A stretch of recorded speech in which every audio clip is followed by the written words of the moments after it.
خدا جزای منی پلید را دهد. لعنت بابا پریونه که با تو باور کردم تو دنیای مرا خراب کردی با همش لعنت بود. اگر ما رو بچه نوریا نمیافتاد حالا با الیمنتی و مشغول میشدید. بین بود و مادر همدیگر رو خیلی خوب میفهمیم. شما تماما دلتنگ نشوید.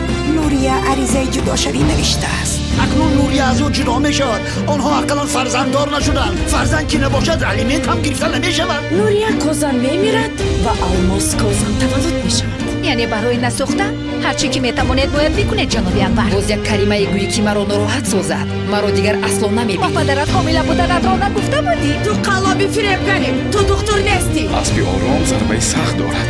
گفتنی که تو نوریه رو رها میکنی؟ هرگز رها نمی کنم. هرگز رها